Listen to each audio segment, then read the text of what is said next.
Good morning class eighth. कैसे हैं आप सभी? चलिए, बहुत ही बढ़िया। हम लोग पढ़ रहे हैं अलंकार, है ना।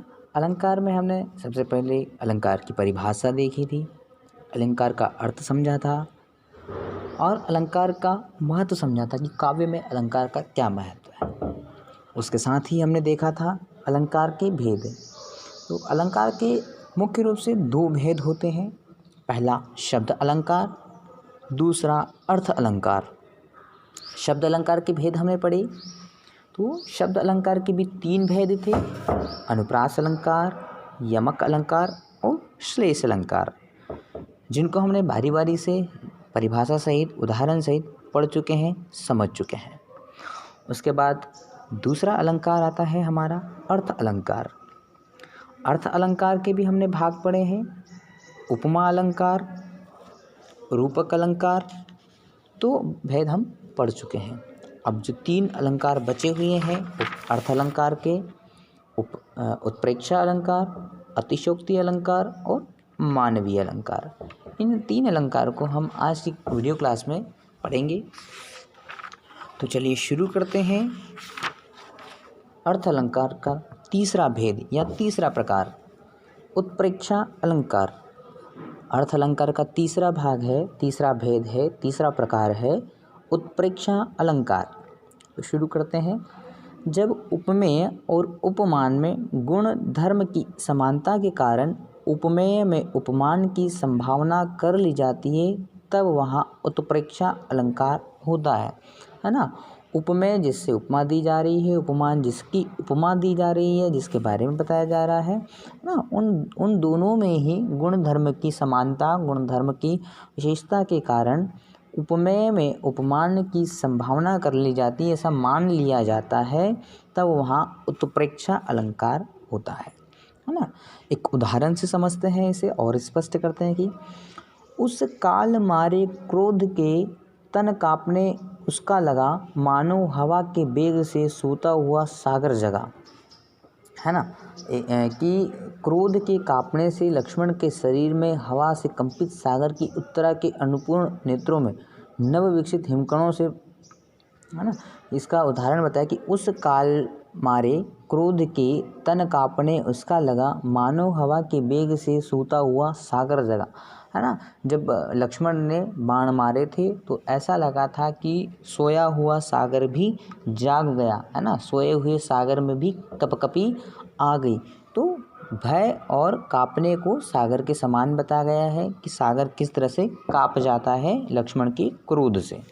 दूसरा उदाहरण कहते हैं कि कहती हुई यूं उत्तरा के नेत्र जल से भर गए, हिमकणों से पूर्व मानो हो गए पंकज नए, है ना। पंकज का मतलब होता है कमल का फूल। तो वो कहते हैं कि कहती हुई यूं उत्तरा के नेत्र जल से भर गए, हिमकणों से पूर्व मानो हो गए पंकज नए। उत्तरा जो है वो लक्ष्मण की पत्नी है ना। तो उसके जो अश्रु है वो कमल के समान बताए गए हैं।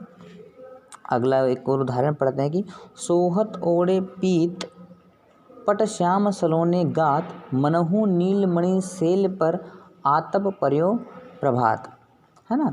तो पीले वस्त्र ओढ़कर सोते श्री कृष्ण के शरीर में धूप से चमकते पर्वत की संभावना प्रकट की गई है ना।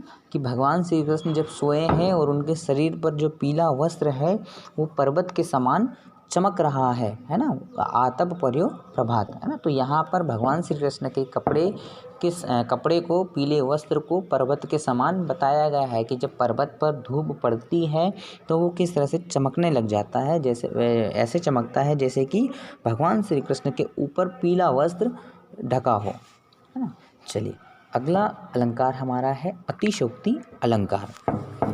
अतिशयोक्ति अलंकार में देखते हैं कि क्या है, परिभाषा देखते हैं। जब काल में किसी व्यक्ति, वस्तु आदि के रूप, गुण आदि का इतना बड़ा चढ़ाकर वर्णन किया जाए कि उस पर विश्वास करना कठिन हो जाता है, तब वहाँ अतिशयोक्ति अलंकार होता है ना।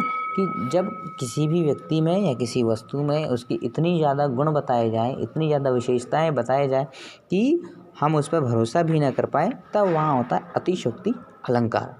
एक उदाहरण से देखते हैं कि पानी परात को हाथ छियो नहीं, नेनन के जल सो पग धोए, है ना। हमने सुदामा चरित्र में पढ़ा था, नरोत्तम दास जी ने भी एक लाइन लिखी थी सुदामा चरित्र में, हमने ये बात पढ़ चुके हैं। पानी परात को हाथ छियो नहीं, नैनन के जल सो पग धोए, है ना, कि पानी जो है परात में रखा है, उन्होंने हाथ से पानी को छुआ भी नहीं था और अपने आंसुओं से पैर धो दिए, है ना। अब आंसुओं से पैर धोना संभव तो था नहीं, और बिना हाथ लगाए, बिना पानी को हाथ लगाए बिना पानी को हाथ लगाए पैर धोना भी संभव नहीं था। लेकिन यहाँ पर उन्होंने इतने ज़्यादा स्पष्ट रूप से बताने की कोशिश की, अतिशयोक्ति की है कि उन्होंने बिना पानी को हाथ लगाए ही उनके चरण धो दिए।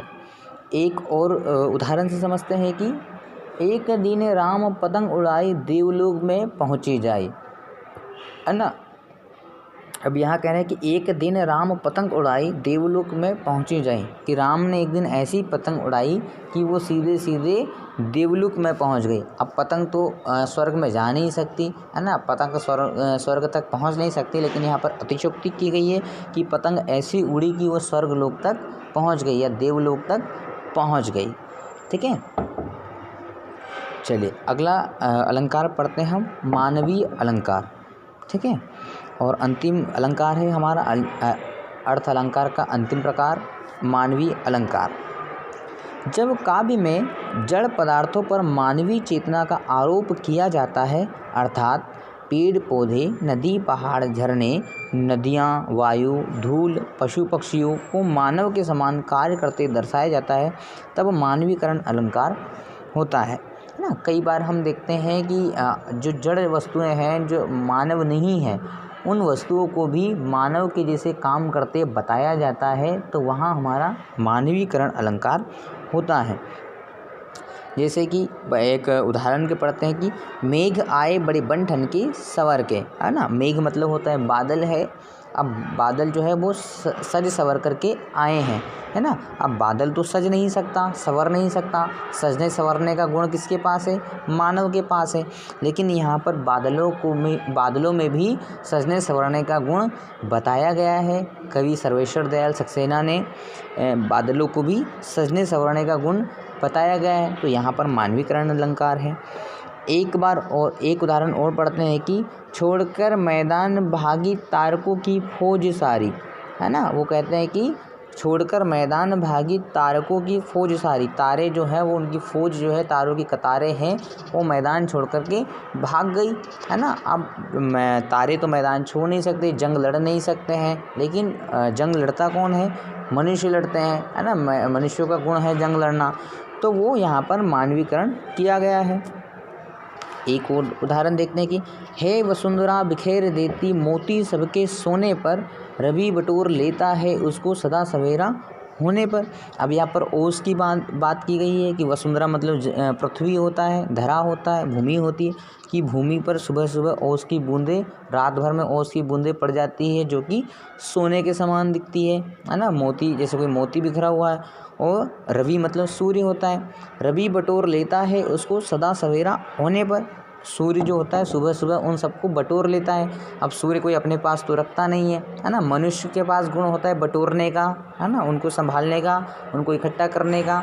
तो रवि में या सूर्य में यहाँ पर मानवीकरण अलंकार प्रस्तुत किया गया है ना। सूर्य को यहाँ पर मानव का रूप बताया गया है, वसुंधरा को यहाँ पर मानव का रूप बताया गया है ना। तो कहने का मतलब यह है कि जब काव्य में जड़ पदार्थ पर मानवीय चेतना का आरोप किया जाता है, कि जैसे पशु है, पक्षी है ना, और नदी है, पेड़ पौधे, इनको मानव के रूप में बताया गया हो, कि जिस तरह से मानव क्रियाकलाप करते हैं उसी तरह इनको भी क्रियाकलाप करते हुए बताया गया हो, वहाँ पर मानवीय अलंकार होता है या मानवीयकरण अलंकार होता है या मानवीकरण अलंकार होता है। तो इस तरह से आज हम इन अलंकारों को पूर्ण करते हैं। ठीक है, तो आप अपनी कॉपी में इन अलंकारों को लिख लेंगे, इनके उदाहरण सहित इन्हें लिख लेंगे, है ना। यह एग्ज़ाम में आएंगे। ठीक है, थैंक यू।